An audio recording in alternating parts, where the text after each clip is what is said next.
Hey, this is Jason Canigan for the Make Space Boring virtual event. I am here with speaker Rick Ward, founder of OrbitsEdge. Howdy. We have done a podcast, but I don't think it's come out yet. I might make it come out next week. We'll see. But I want to thank you for being here. We're going to do a quick check-in on what you're going to be talking about and what the audience is going to come away from. So let's cover that. It's my pleasure to come back, Jason. So what I'm going to be talking about is the role that OrbitsEdge plays in the space data infrastructure and what space data can do for you.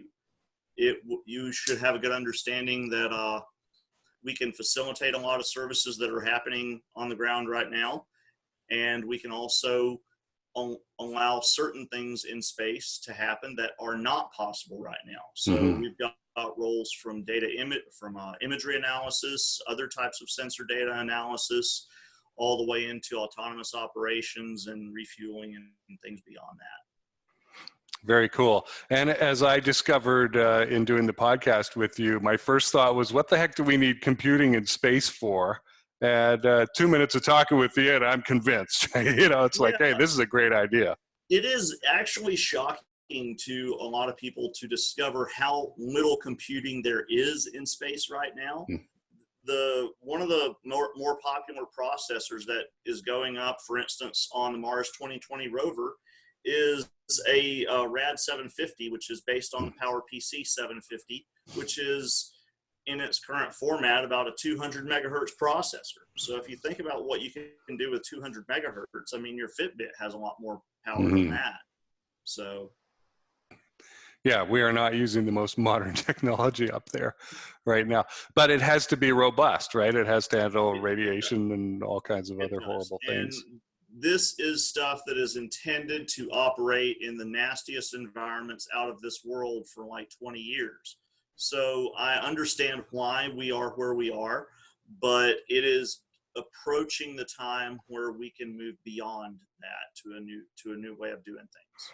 Right. And this is going to have a cost savings as well, I can imagine, especially with the imagery analysis. You want to filter the data and then send down to the ground station and process only the data that really indicates something, I would imagine. Absolutely. One of the considerations is bandwidth is a highly regulated commodity. So therefore, bandwidth down particularly is very expensive because it's an allocated asset. And if we can reduce the amount of bandwidth you have to consume or increase the average quality of the data that you're getting down, then you either get more bang for your buck or you get less bucks that you have to bang. Right. Okay. Well, if people are curious in the meantime and want to find out more about OrbitsEdge before the talk, where should they go? Well, we have a few different things. We have our website, obviously, that's OrbitsEdge.com. We also have an active Twitter feed, and we're on LinkedIn as well. Or you can check me up on either of those. Right. And I really enjoy every time I get to talk to you. We usually end up talking for an additional half an hour besides what we're doing and checking in on things. So it's been a lot of fun.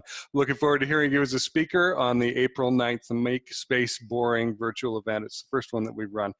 Check it out, and I'll put a link to register in the comments below. Thanks for being here, Rick.